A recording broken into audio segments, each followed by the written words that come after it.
Palliative care एक patient जिनको हम बोलते हैं कि जाइए अब घर पे सेवा करिए जाके, वो पेशेंट जिनकी उम्र 6 मंथ तक ही है, कम टाइम का लाइफ है उनका, उनके लिए हम काम करते हैं। जिस तरीके से एक पर्सन जब यंग है वो जज है, वो सोल्जर है, वो डॉक्टर है, वो इंजीनियर है, बट जब वो एक डेथ बेड पे है तो वो एक शायद बेड नंबर है। सो पैलेटिव केयर में बहुत सारे एस्पेक्ट्स हैं, not only patient care, but जो फैमिली है जो उस लॉस पे है, इसमें स्पिरिचुअल एस्पेक्ट आता है, क्योंकि हम हमेशा कहते हैं ना, Y God why it happens with me.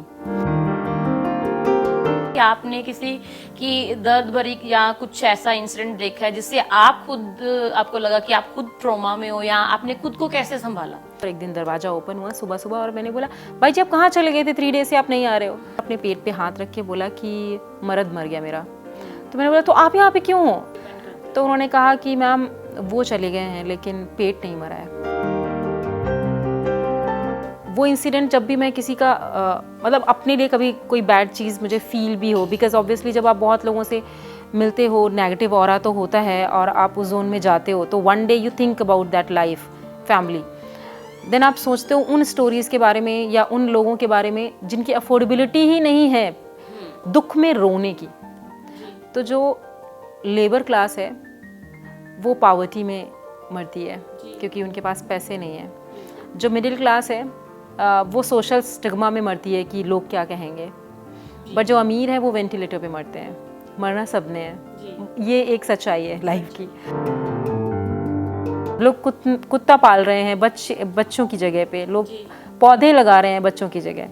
क्यों? क्योंकि there are generational trauma, they felt कि उनके पेरेंट्स ने उन्हें उस तरीके से रेज नहीं किया जैसा वो एज ए ह्यूमन डिजर्व करते हैं। मुझे पेन में नहीं मरना है या मरने देना चाहिए या इग्नोरेंस ऑफ पेशेंट नहीं होनी चाहिए, है ना। बट बीमारी गरीबी और अमीरी को देख के नहीं आती है ना। बीमारी तो किसी को भी कभी भी हो सकती है। पंजाब में स्पेशली आप देखें तो जीरियाटिक पेशेंट, जीरियाटिक शब्द है जो कोई भी इंसान जब 60 साल का हो जाता है उसे जीरियाटिक बोलते हैं। और जो यंग बच्चे बाहर मूव कर चुके हैं पंजाब स्टेट से, तो वो हाईएस्ट रेट नंबर हम रखते हैं जीरियाटिक पेशेंट का। हमारे यहाँ बुजुर्ग लोग बहुत ज़्यादा हैं। किसी का एक्सीडेंट हो जाए तो कैसे घर पे लाना है, पोस्ट ऑपरेटिव केयर कैसे करनी, not only palliative care, but हाँ पेशेंट अगर बेड पे है, मूवमेंट नहीं है, तो हमें पासा दिलाने से लेकर के उसकी क्लीनलीनेस मेंटेन करने, कैथीटर पड़ा है कैसे क्लीन करना है, फूड पाइप से फूड कैसे देना है, बीपी शुगर टेस्ट कैसे करना है, चेक कैसे करना है, वो वहाँ पे फ्री ट्रेनिंग देते हैं आकर के। नमस्कार, आप देख रहे हैं नारी पंजाब केसरी। जब भी कोई व्यक्ति किसी तरह की हेल्थ प्रॉब्लम में फंसता है, उसे कोई प्रॉब्लम हो जाती है जो बहुत ही गंभीर है, या फिर वो किसी ऐसी चीज़ के लिए ट्रॉमा में है, तो ऐसे में उसको एक स्पेशल केयर की ज़रूरत होती है। इस केयर को बोलते हैं पैलिएटिव केयर। इसे देने का काम कर रही है इस समय अमृत केयर गिवर, जो एनजीओ है, और इस एनजीओ के साथ जुड़ी हैं डॉक्टर रुचि सिंह गौर, जो काफ़ी लंबे समय से पैलिएटिव केयर पर काम कर रही हैं। आज उन्हीं से ही जानते हैं कि ये केयर है क्या, इसे कैसे दिया जाता है, आगे कौन से प्रोजेक्ट हैं, कैसे कैसे बच्चों को इस काम के लिए तैयार किया जा रहा है। मैम, आपका बहुत बहुत स्वागत है नारी पंजाब केसरी पर।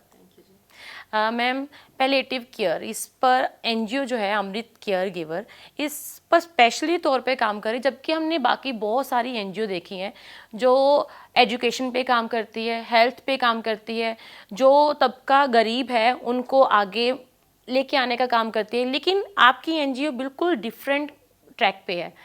तो सबसे पहले मैं आपकी जर्नी जानना चाहती हूँ कि आपकी यात्रा कैसे शुरू हुई। Thank you so much for having me. Actually palliative care पहले मुझे डिफ़ाइन करना चाहिए शायद। यहाँ पर पैलेटिव केयर एक स्टेटमेंट, जैसे हम इसे हिंदी में कन्वर्ट नहीं कर सकते, बट डाइंग विद डिग्निटी या end of the life care basically हम बोल सकते हैं इसे। जिन भी पेशेंट का ऑर्गन फेल है, कैंसर पेशेंट हैं, या पेशेंट जिनको हम बोलते हैं कि जाइए अब घर पे सेवा करिए जाके, वो पेशेंट जिनकी उम्र 6 मंथ तक ही है, the person can expire next day as well, but कम टाइम का लाइफ है उनका, उनके लिए हम काम करते हैं। बिकॉज हर ह्यूमन को एक राइट है ना। जिस तरीके से एक पर्सन जब यंग है वो जज है, वो सोल्जर है, वो डॉक्टर है, वो इंजीनियर है, बट जब वो एक डेथ बेड पे है तो वो एक शायद बेड नंबर है, फाइल नंबर है, यू नो। डॉक्टर्स भी उनको बाय नेम नहीं बुला रहे हैं। सो वो डिग्निटी मेंटेन करना इज़ इम्पॉर्टेंट, है ना. सो पैलेटिव केयर में बहुत सारे एस्पेक्ट्स हैं, not only patient care, but जो फैमिली है जो उस लॉस पे है, इसमें स्पिरिचुअल एस्पेक्ट आता है, क्योंकि हम हमेशा कहते हैं ना, Y God why it happens with me, है ना. यहाँ पर आपका सोशल एस्पेक्ट्स आता है, जैसे कि किसी फीमेल चाइल्ड का अगर एक्सपायर होती है तो लोगों का अलग थॉट प्रोसेस होता है. कोई 6 ईयर का मेल चाइल्ड एक्सपायर होता है किसी मदर का, तो मदर के लिए वो दोनों बच्चे सेम है, बट सोशली एस्पेक्ट्स अगर आप देखें तो मेल चाइल्ड के एक्सपायर होने पे लोगों की जो सांत्वना है वो अलग तरीके की मिलती है ना. तो जो फैमिली का ट्रॉमा है, टू एक्सेप्ट द फैक्ट, वो भी वहाँ पे है. सो हम बहुत सारे एस्पेक्ट पे काम करते हैं पेशेंट केयर के साथ में. पेशेंट की लाइफ के लिए, पेशेंट जो जितनी भी उसकी लाइफ है वो डिग्निफाइड रहे, पेनलेस रहे, और उसके साथ साथ उनके जो सराउंडिंग्स में लोग हैं वो किसी भी तरीके के ग्रजेस को कंटिन्यू ना करें, है ना, और पीसफुली उस सोल को जाने दें. सो हम उस पे काम करते हैं. जी मैम, आपकी यात्रा कब से शुरू हुई? आप कितने सालों से इस एनजीओ से जुड़े हुए हैं? अप्रॉक्स 5 ईयर से मैं ये काम कर रही हूँ इस शहर में. मेरी शादी को ही यहाँ पे 7 साल हुए हैं, तो 7 ईयर से I am here. I have 1 daughter, beautiful family. और सो 5 ईयर से कोविड के अराउंड से मैंने काम करना शुरू किया, because Covid was the one जिसने हमें ये बताया, because my husband, other family members सारे मेडिकल में ही हैं.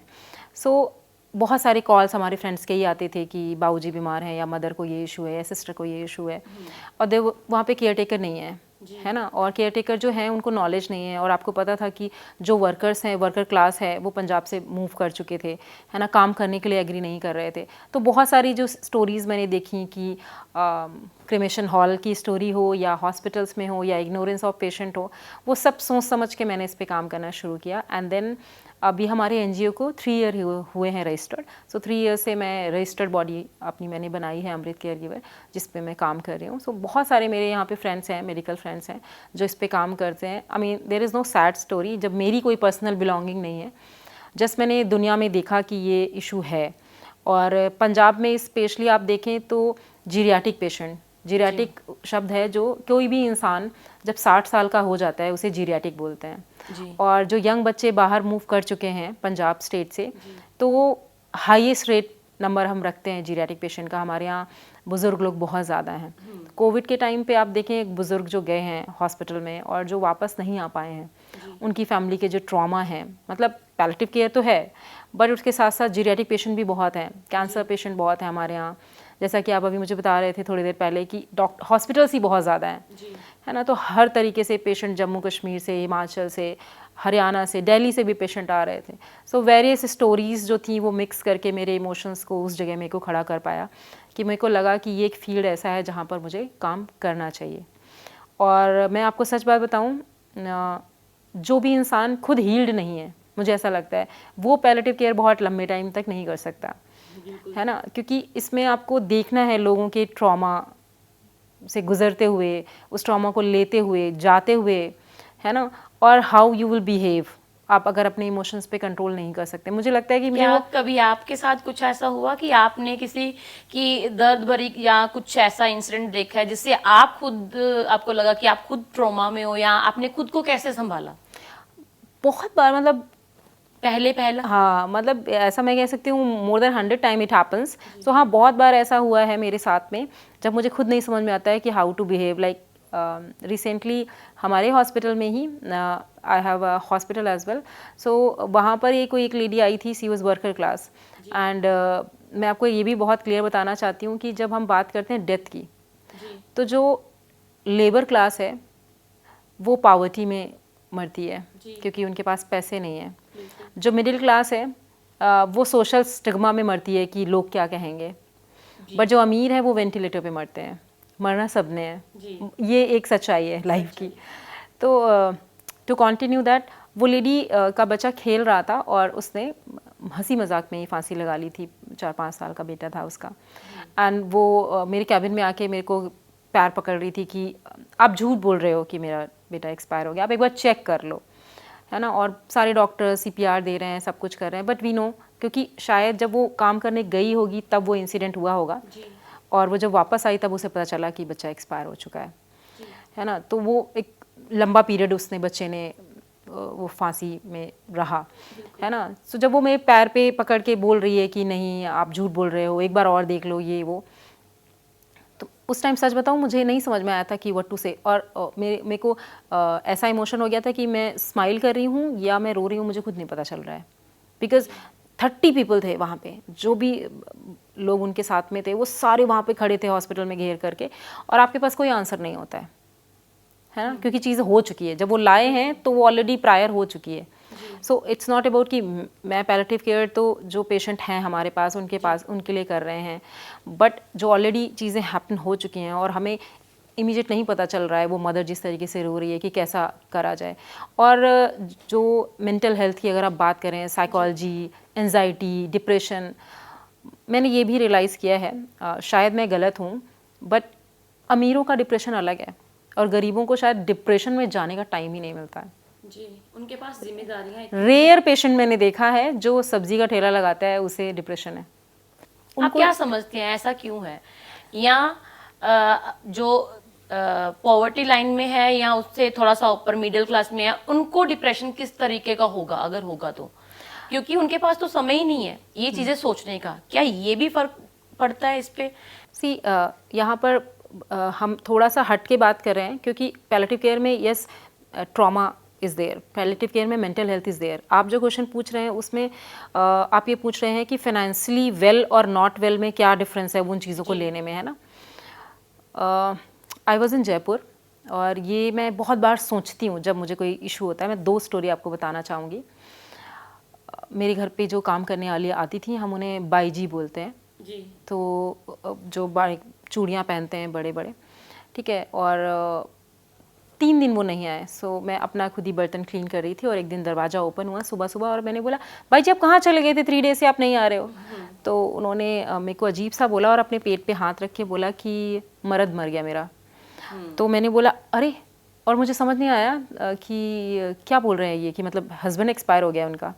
तो मैंने बोला तो आप यहाँ पे क्यों हो, बिकॉज मेरे हिसाब से तो 13 डेज़ के बाद, 13वीं के बाद शायद वो ज्वाइन करते, या डिपेंड करता है। तो उन्होंने कहा कि मैम वो चले गए हैं लेकिन पेट नहीं मरा है ना। सो वो इंसिडेंट जब भी मैं किसी का मतलब अपने लिए कभी कोई बैड चीज़ मुझे फील भी हो, बिकॉज ऑब्वियसली जब आप बहुत लोगों से मिलते हो नेगेटिव ऑरा तो होता है और आप उस जोन में जाते हो, तो one day you think about that life family, then आप सोचते हो उन स्टोरीज़ के बारे में या उन लोगों के बारे में जिनकी अफोर्डेबिलिटी ही नहीं है दुख में रोने की। बिल्कुल। लास्ट ईयर में एक जागृति यात्रा है, उसमें एक ट्रेन जर्नी होती है एंटरप्रेन्योर, तो वहाँ गई थी मैं। और उस रात हमारे जो ट्रेन जर्नी थी वहाँ पे उन्होंने रात में एक प्लेटफॉर्म पे पार्टी रखी थी। तो वो लेडी मेरे पास भागती हुई आई और उसने मुझे अपना फ़ोन दिया और उसने मुझे बोला दीदी मेरा वीडियो बनाओगे क्या। मैंने बोला यस। उसने वीडियो ऐसे पकड़ाया, मैंने ऑन किया, सी वॉज डांसिंग लाइक बहुत तेज़ से, एंड देन आफ्टर 30 सेकेंड उसने मेरे से अपना फ़ोन लिया और नॉर्मलाइज्ड होके चली गई। अब यहाँ पर आता है सोशल मीडिया प्लेटफॉर्म, है ना। वो दिखाना चाह रही है लोगों को थ्रू वीडियो कि मैं खुश हूँ, बट जिस तरीके से उसने मुझे वो स्टोरी बताई, फिर प्लेटफॉर्म पे चल के गई और वो वीडियो बनाया और वो एकदम हाइप होके डांस किया उसने, और फिर वापस से वो अपने डिप्रेशन में डामल चली गई, यू नो। सो यस, मुझे इस बात को कहते हुए कभी भी प्रॉब्लम नहीं है ये स्टेटमेंट में कि पीपल जिनके पास फाइनेंसेस हैं उनका लोगों चीज़ों को लेना, ट्रॉमा को झेलना, मेंटल हेल्थ के इश्यूज़ अलग होते हैं दैन टू अ पर्सन जिसको रेगुलर की अपनी ज़िंदगी रोटी कमानी है, जिसको बच्चों की फ़ीस देनी है, यू नो। वो अलग लेवल में सोचते हैं चीज़ें। और अगर उन्हें डिप्रेशन है क्योंकि ये एक डिजीज़ है, यू नो, और एक ट्रॉमा है जो ले लिया है बॉडी और ब्रेन ने, वो रिजॉल्व नहीं हो सकता है, तो वो उसी के साथ जीते रहते हैं। क्योंकि साइकेट्रिस्ट के पास आना या ये एक्सेप्ट कर पाना कि मुझे मेरे मेंटल हेल्थ में कुछ इशू है, या काउंसलिंग करवाना, इतनी मनी नहीं है ना, उन्हें इतना नॉलेज है कि अच्छा ये भी कोई ब्रांच है या हमें जाना चाहिए, यू नो। ये पैलेटिव केयर आज के टाइम में कितनी महत्वपूर्ण है? अगर आपको क्या लगता है कि आज लोग अवेयर हैं? आपने इतने सारे लोग देखे हैं, कितने लोग अवेयर हैं इसको लेकर? हैं, लोगों को आइडिया है कि पैलेटिव केयर क्या है, क्योंकि मैं पंजाब में काफ़ी टाइम से काम कर रहे हैं। यहाँ पे भी कुछ ऑर्गेनाइजेशन है जो काम करती हैं और कुछ हॉस्पिटल्स हैं जो डॉक्टर्स हैं जो पैलेटिव केयर प्रैक्टिस करते हैं। बट हाँ, अगर हम पंजाब में 100 में से डेटा लें तो शायद 7 हॉस्पिटल्स निकलेंगे जिनमें 1 या 2 डॉक्टर्स हैं जो पैलेटिव केयर प्रैक्टिस करते हैं। बिकॉज सभी को ये है कि बेड नंबर खाली नहीं होना चाहिए, है ना। There are very less people जो एम्पैथेटिकली काम करते हैं, अदरवाइज सब कॉर्पोरेट सेक्टर वाइज काम करते हैं। बट कॉमनली अगर बात करें तो हाँ, लोगों को पता है, थोड़ा बहुत नॉलेज है कि व्हाट इज़ पैलेटिव केयर या ट्रॉमा या हीलिंग या समथिंग। बट अगर मैं ये बात करूँ कि प्रैक्टिस कितने लोग कर रहे हैं, वो मैं आपको नील नंबर दूंगी। और रिक्वायरमेंट की बात करूँ तो WHO सेज की 2050 में 2050 में हमारे कंट्री में 24 करोड़ लोग 60 प्लस हो जाने वाले हैं। लाइक इतना एजिंग, अगर हम बात कर रहे हैं कि पहले हम यंग कंट्री थे और अब हम एज्ड कंट्री कंसीडर किए जाएंगे। तो वर्ल्ड वाइड जर्मनी चले जाएं, रशिया चले जाएं, फ्रांस चले जाएं, अमेरिका चले जाएं, UK चले जाएं, हाईली जो डिमांड वाली जॉब है वो इस टाइम केयर गिवर्स है। तो इस पे अभी आपके कहने का मतलब ये कि अभी लोग इतना कम जान रहे हैं, इस पे प्रैक्टिस पे नहीं है। लोगों को पता है कि पैलेटिव केयर है क्या, लेकिन लोग इसको एज ए, जैसे आप केयर टेकर, अभी मैं इसी क्वेश्चन पे आऊंगी कि कितने बच्चे जो हैं वो किस तरीके से तैयार किए जाते हैं इसमें। तो मतलब ये एक इशू क्या है ना कि अभी थोड़ा टाइम है कि लोग जो यंग हैं वो उस बारे में नहीं सोच रहे हैं। जेनजीज अलग लेवल में सोचते हैं, जो एज्ड लोग हैं वो अलग लेवल में सोचते हैं। समटाइम लोग एक्सेप्ट कर लेते हैं कि दिस इज़ पेन, है ना। जो एक एलीट क्लास है उसको ये लगता है कि हाँ, मुझे पेन में नहीं मरना है या मरने देना चाहिए, या इग्नोरेंस ऑफ पेशेंट नहीं होनी चाहिए, है ना। बट बीमारी गरीबी और अमीरी को देख के नहीं आती है ना। बीमारी तो किसी को भी कभी भी हो सकती है। वो आपका चाहे कार्मिक जोन बोल लें आप, या आपका लाइफस्टाइल बोल लें, या I don't know how I should explain कि बीमारी क्यों आती है। बट एजिंग भी है, और एक 4 साल के घर और 40 साल के घर में अगर फ़र्क होता है तो हम ह्यूमन बीइंग में भी सेम चीज़ है कि हम एज करेंगे तो कुछ ना कुछ हमारे आँख की रोशनी कम होगी, दांतों में प्रॉब्लम होगी, गोडों में दिक्कत होगी, नी प्रॉब्लम होगी, हेयर फॉल होगा, you know. So things will be there, है ना। बट वी मस्ट ट्राई कि हॉस्पिटल्स में, हर हॉस्पिटल में एक unit of palliative care centre होना चाहिए, है ना, जहाँ पर उन पेशेंट्स को हम रख पाएँ जिनकी कम अफोर्डेबिलिटी है फाइनेंसेस की, और वहाँ पे एक पेनलेस ट्रीटमेंट ऐसा हो कि let it go but without pain. Amrit caregiver कैसे इन जो बच्चे जो सीख रहे हैं, जो इस लाइन में हैं, उन्हें कैसे प्रैक्टिस करवा रहा है, और आगे उनका क्या मोटिव होता है, कैसे भेजेंगे उनको? मुझे ऐसा लगा कि मैं बहुत ज़्यादा शायद लोगों तक चीज़ें ना पहुंचा पाऊँ, या finances, there are certain things कि आपकी भी अपनी ख्वाहिशें हैं, फैमिली है ना। तो मैंने मन में ही सोचा कि what extra I can do. उसके लिए मैंने एक अपने सेंटर पे स्टार्ट किया है एजुकेशनल प्रोग्राम, जो हम पिछले 4 ईयर से, बिफोर हमारा ये NGO रजिस्टर्ड हुआ था उससे पहले से चला रहे थे। तो मैंने उसको बनाया, डिज़ाइन किया एक कोर्स जिसमें हम 1 डे का अवेयरनेस क्लास लेते हैं, फिर 6 डेज़ की क्लास होती है। अप्रॉक्स हर सैटरडे अगर हम करेंगे तो 1.5 महीने में वो कंप्लीट हो जाएगी।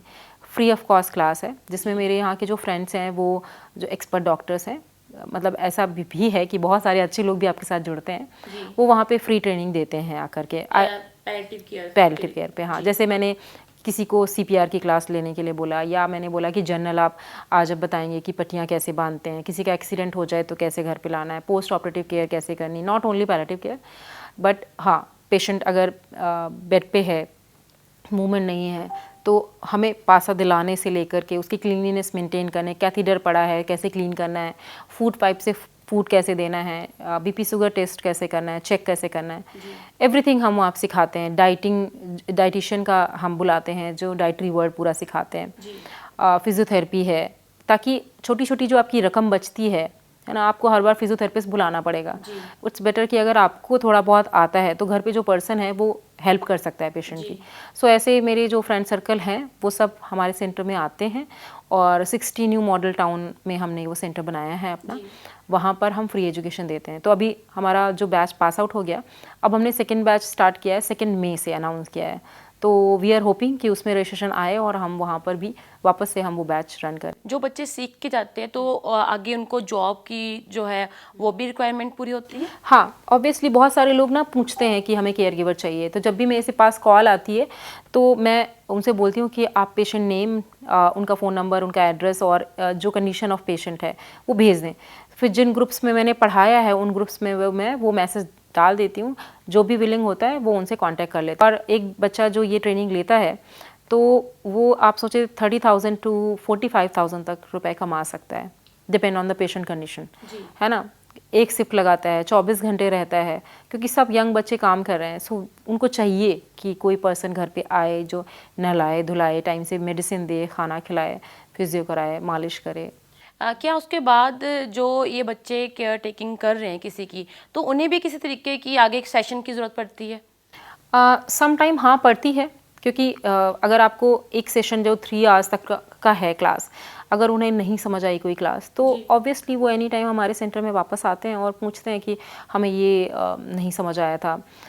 मतलब बहुत बार ऐसा होता है कि आपको छोटी सी चोट लग गई है, बट हमें नहीं पता कि उस बोन ने अंदर से जो सड़न है वो क्रिएट कर दी हुई है ना, और पैर काटना पड़ सकता है ना। आपको लगा कि किसी ने आपको कीड़ी ने काटा है, बट वो सांप ने काटा हुआ हो सकता है ना। तो ऐसी कंडीशन में वो केयर गिवर्स आपकी हेल्प नहीं कर सकते।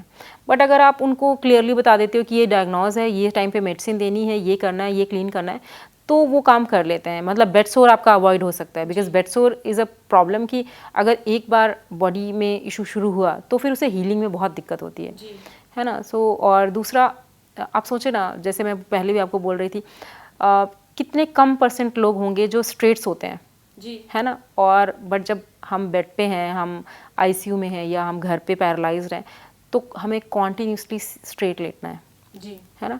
और एयर लगनी ज़रूरी है बॉडी में, अदरवाइज़ वो फंगस क्रिएट करेगा, है ना। तो एक पर्सन हमें चाहिए। दूसरा, उस पेशेंट से रेगुलर कोई बात करे। पेशेंट अनकॉन्शियस है बट उसका ब्रेन तो वर्किंग है ना जी, तभी आप या मैं या हमारे फैमिली मेम्बर उस पर्सन पे इतना एफर्ट ले रहे हैं कि वो one day the person will be fine, है ना। अगर वो इतना एफर्ट ले रहा है इसका मतलब वो सुन पा रहा है। तो हमें एक केयर गिवर चाहिए जो उनसे बात करे, छोटी मोटी ही, बट हाँ देयर इज़ रिक्वायरमेंट कि थोड़ा सा उनका भी टाइम पास होता है। बहुत सारे एस्पेक्ट्स हैं कि वो लोनलीनेस वाला नोशन नहीं क्रिएट होना चाहिए। ट्रॉमा में जाने का लक्षण क्या स्पेशल? आप इजीली बता सकते हो। वो पर्सन विल नॉट हैप्पी, हाँ ऑब्वियसली, ना जाएगा, ना खाएगा, ना दोस्तों से मिलेगा, पार्टीज नहीं करेगा, होली दिवाली नहीं मनाएगा। मैं बहुत जगह ये बात बोलती हूँ कि जैसे हम कहते हैं कि ये आपके जीन्स में है, जेनेटिक डिजीज़ है ना। आपको थायराइड इसलिए हुआ क्योंकि आपके मदर को था, आपको कैंसर इसलिए हुआ क्योंकि आपके मदर या फादर को था। सेम चीज़ तो ये भी है ना, when we suffer, if I suffer, है ना। और अगर मुझे ये नॉलेज नहीं है कि वो सफरिंग है तो मैं वो अपनी बच्ची को पास कर दूंगी ना। मतलब जनरेशनल, यस, पास हो जाएगा, आगे पास हो रहा है। हाँ, अब मैं इसमें एक थोड़ा सा, क्योंकि हम बहुत सीरियस बात कर रहे हैं, हम एक फ़न वे में बात करते हैं। जैसे हम हमेशा कहते हैं ना कि फूफा जी ऐसे होते हैं, सास ऐसी होती हैं। क्यों कहते हैं? क्योंकि इन रिश्तों ने जनरेशनल ट्रॉमा को कंटिन्यू किया हुआ है। दादी से माँ, माँ से आगे बेटी, हम एक सास को हमने वो दे दिया। तो व्हाट दे विल से कि मेरी सास ने मेरे साथ ऐसा किया था इसलिए मैं अपनी बहू के साथ ऐसा करूंगी। मोस्ट ऑफ होता है ऐसे। यस। और जिस सास को ये पता चल गया कि ये एक ट्रॉमा है और I should not do this with my daughter in law, उसकी कोई गलती नहीं है, मेरा बेटा है, बट मैं एक्सपेक्टेशन अपने डॉटर इन लॉ से कर रही हूँ, तो मैं गलत हूँ ना। मेरे को अपने बेटे से एक्सपेक्टेशन करनी चाहिए, बहू तो कहीं से आई है। So first I have to give her love to settle down here, फिर मैं उससे एक्सपेक्ट करूंगी। बट ऐसा नहीं सोचते लोग, है ना। So this is generational trauma, right. हमें वो जनरेशनल ट्रॉमा को ब्लॉक करना है। अगर नॉट ओनली अगर हम इन लॉज या बाकी चीज़ों की बात ना करें, आप भी हैं। और आप, क्या आपको लगता है कि आप अपने मदर या फादर से कभी डिसएग्रीमेंट में नहीं जाते होंगे? जाते होंगे। या उन्होंने कभी ऐसी चीज़ नहीं की होगी जो आपको अनफेयर लगी हुई होगी, बट अनजाने में वो हमारी अगर हैबिट बन गई तो हम अपने बच्चों के साथ ज़रूर करेंगे वो, राइट। अगर हमसे अनजाने में वो चीज़ हैबिट में कन्वर्ट हो चुकी है तो so without knowing will do it. अगर आप शाम को आज बैठे और ये देखें कि आपकी कितनी सारी क्वालिटी और जिनको आप पसंद करते हो या नहीं करते हो, चलिए आप डिसलाइक्स में भी चले जाएं, आपके फादर जैसी हैं या आपके मदर जैसी हैं, आपको इमीडिएट पता चल जाएगा कि वो चीज़ें आप अपने बच्चों में पास कर रहे हो। क्योंकि हम इतना बैठ के सोचते नहीं है कि how we are, what are behaviour are, है ना। ईटिंग हैबिट्स हैं, स्लीपिंग हैबिट्स हैं, बात करने के तरीके हैं, बैठने के तरीके हैं, हेयर स्टाइल बनाने के तरीके हैं, कुछ भी which we gets from the family and friends and you know, तो वो हम पास करते हैं। अब वैसा ही ट्रॉमा है, अगर हमारी हैप्पी हैबिट्स हैं जो पास हम कर रहे हैं, सो हम ट्रॉमा भी पास करते हैं। तो ट्रॉमा सम टाइम्स इतना लंबा और इतना बड़ा होता है कि लोग सच में जनरेशन बातें नहीं करते हैं एक दूसरे से, या साइलेंट हो जाते हैं, या वो ये सोच लेते हैं कि शादी इज़ नॉट गुड, बच्चे करना is not good, and this is how happening ना, people are not caring kids, क्योंकि देयर आर जनरेशन ट्रॉमा। वो बोलते हैं हमारे पेरेंट्स ने हमें अच्छे से नहीं पाल पाया, इसलिए हमें बच्चे नहीं करने हैं। वी नो कि life is not this what we suffered. बिल्कुल ऐसा होता भी। Plan parenting is there, pet parenting is there. लोग कुत्ता पाल रहे हैं बच्चों की जगह पे, लोग पौधे लगा रहे हैं बच्चों की जगह। क्यों? क्योंकि there are generational trauma. They felt कि उनके पेरेंट्स ने उन्हें उस तरीके से रेज नहीं किया जैसा वो एज ए ह्यूमन डिजर्व करते हैं। मेरे को 2-3 चीज़ें हैं जो बोलनी चाहिए शायद, कि देखिए ट्रेनिंग इज़ रिक्वायरमेंट है दुनिया में जो मैं कर रही हूँ, वो इसलिए क्योंकि एक रिक्शे वाले को अगर डॉक्टर कहता है कि 3 टाइम का आपको शुगर टेस्ट करके हमें देना है, डायबिटिक हैं आपके बाबूजी, तो वो उस दिन की अपनी दिहाड़ी ख़त्म करेगा, क्योंकि 3 बार हॉस्पिटल आना है और एक बार आपको शुगर टेस्ट करना है तो आपको 100 रुपये देने होते हैं हॉस्पिटल में, तो 300 रुपी दिहाड़ी भी गई, क्योंकि उसके बाबूजी चल के नहीं आएंगे। तो उसका फुल डे का वो जॉब है, बट वो कितना लंबा ये कर सकता है। बट अगर मैं उसके बेटे या उसे शुगर टेस्ट करना सिखा दूँ, तो मुझे लगता है वो एक ग्लूकोमीटर खरीद सकता है अपनी एक दिहाड़ी से, और वो चेक करके लिख के डॉक्टर को बता सकता है कि ये है वीकली रिपोर्ट, उसके बाद आप मेडिसिन बताएं। बैंकिंग ऐप है, तो आपको बैंक जाना नहीं पड़ता है, आप सीधे मनी ट्रांसफ़र कर देते हो। This is the same thing I want to do. यानी कि परिवार में ज़्यादा नहीं तो एक केयर, और सच बताऊं इतने सालों से हम केयर गिविंग कर रहे हैं कि आपको लगता है कि जो आपके पास कैमरा पर्सन खड़े हैं, क्या वो अपने घर में केयर गिविंग नहीं कर रहे हैं, या कर नहीं रहे थे, या उनकी मदर नहीं कर रही हैं? कर रहे हैं, राइट। हम अपनी बुआ, फूफा, नानी, चाची, किसी को भी देखें, कोई जब बीमार होता है कोई तो उन दूसरे पर्सन की हेल्प कर रहा होता है। किसी की डिलीवरी होती है फैमिली में, वो बच्चे को कोई तो वेलकम कर ही रहा होता है ना, क्लीन कर रहा है, कोई मालिश कर रहा है, कोई काजल लगा रहा है, कोई गाने गा रहा है, वो सब केयर गिविंग है। बट अगर आपको उसकी टेक्निकलिटी पता है तो चीज़ ये है कि वो चीज़ें और बेटर हो सकती हैं। Yes, better. बट हम यहाँ पर ऐसे पर्सन की बात नहीं कर रहे हैं जिसने लाइफ देखनी है, हम ऐसे पर्सन की बात कर रहे हैं जिसने लाइफ जानी है, और उसके जाने पे जो उनसे बहुत हाईली डीपली लव्ड हैं वो ही बहुत ज़्यादा मतलब हार्श फीलिंग के लिए साथ में या दुख के साथ में रहते हैं। इसका बहुत बड़ा उदाहरण था जो भी रिसेंट में केस हुआ था हरीश राणा का। हाँ जी। तो उसमें फैमिली ने बहुत सफर करा, मिक्स रिएक्शन आए थे लोगों को। कुछ लोगों ने कहा था कि पेरेंट्स को ये नहीं करना चाहिए था, लेकिन आप क्या समझते हैं ये बिल्कुल सही सब था ये ऐसा डिसीजन लेना? मैं सच बताऊं इतना लॉन्ग टाइम था, फर्स्ट ऑफ ऑल। सेकंड, मेरे अपने पास में मैं कितने लोगों को जानती हूँ या मेरे फ्रेंड्स के साथ में ऐसी स्टोरीज हुई हैं कि लोग जब थक जाते हैं फाइनेंशियली, बर्डन, लाइफ से, स्टकनेस से, उन अपने ही बच्चे को एक्सट्रीम पेन में देखना कैसे पॉसिबल है? यही था उनके पेरेंट्स का, यू नो, फाइनेंशियली भी था उनके पास और रीजन, और एक अपने बच्चे को जो मुख्य कारण हम कह सकते हैं वो ये था कि वो इतनी तकलीफ में अपने बच्चे को नहीं देख सकते। हाँ, तो आप 10 साल के स्ट्रगल को 20 साल के स्ट्रगल को ना नापें। यहाँ पे लोग 2 साल 6 महीने में भी परेशान हो जाते हैं। यू नो, अगर आप किसी को भी XYZ को बोलोगे कि इनको कैंसर है ना, तो आपको पहले बहुत और लगेगा, oh my God my father has cancer. But अगर वही फादर आपकी रेगुलर की लाइफ, आपके प्रोग्रेस, आपके बच्चों के प्रोग्रेस में एक ऐसा ज़रिया बन जाए कि कहीं आप रुक रहे हो, तब आप सोचोगे। और मतलब मैं बहुत लालच वाली बात बोल रही हूँ, बट बहुत सारे लोग ऐसे सोचते हैं कि why not they should like go. And again suffering उनकी, क्योंकि cancer is the like pain आप बर्दाश्त नहीं कर सकते। ऐसे बहुत सारी डिजीज़ हैं जिसमें आपको पेन बहुत है, और डिजीज़ का कोई जब इलाज नहीं है तो आप क्या कर रहे होते हो, डिजीज़ से क्रिएट होने वाले जो सिम्टम्स हैं आप उसे मारते हो बस, कि उल्टी ना आए, पेन कम हो जाए, पर आप कैंसर नहीं मार रहे हो। Doctors are there to just to dilute that pain, है ना। एक सर्टेन टाइम के बाद में आप डिजीज़ को ख़त्म नहीं कर सकते किसी भी सूरत हालात में, तो आप उसके सिम्टम्स को ख़त्म कर सकते हो, राइट। सो हरीशाना का जो केस है वो आई डोंट नो कौन ऐसा कह रहा है कि ऐसा नहीं करना चाहिए, बट जब हम पे खुद पे बनती है ना, तब हमें पता होता है कि बहुत से कमेंट लाइफ बॉक्स में थे, लोग अपनी राय दे रहे थे, या राय ये तो है, कोई भी किसी को भी दे सकता है, आपको मुझे भी, कि मुझे ये नहीं पहनना चाहिए, ये नहीं बोलना चाहिए, ये नहीं करना चाहिए, बट रियली अगेन जब हम उस कंडीशन में होंगे और हम इतना पेन देख रहे होंगे अपने खुद के बच्चे के लिए, तो हम क्या सोचेंगे हम, यू नो। और आप अपने हर त्योहार को ख़त्म करके वहाँ पर बैठे हो, आपके लाइफ में कोई खुशी नहीं है, you know. Why people are so depressed. आप देखो पंजाब में हर फैमिली, हर घर आप देखो कितने एज्ड लोग हैं, कुछ कुछ घरों में बच्चे ही नहीं हैं, सब बाहर मूव कर गए हैं, है ना। व्हाट दे कैन टॉक, सुबह उठते ही बीपी शुगर चेक करना है, सबसे पहले गोडे दर्द कर रहे हैं, आँख से दिखता नहीं है, उनका रेगुलर का रूटीन है फैमिलीज़ का कि हमें इस दिन बैंक जाना है और इन दिनों हॉस्पिटल जाना है, they don't have anything else, है ना। बिल्कुल। तो वो क्या बात कर सकते हैं आपसे। और डिप्रेशन, जो डिप्रेसिव पर्सन है वो आपको नेगेटिव ही टॉक दे सकता है ना। सो एक हैप्पी पर्सन ही ओनली हैप्पीनेस दे सकता है आपको। इस palliative care is a task of 30% doctors और 70% नर्सिंग स्टाफ। जी मैम, नारी यूजर को क्या मैसेज देना चाहते हैं आप? मैं महिलाएं जुड़ी हैं हमारे साथ, महिलाओं के लिए स्पेशल कोई मैसेज?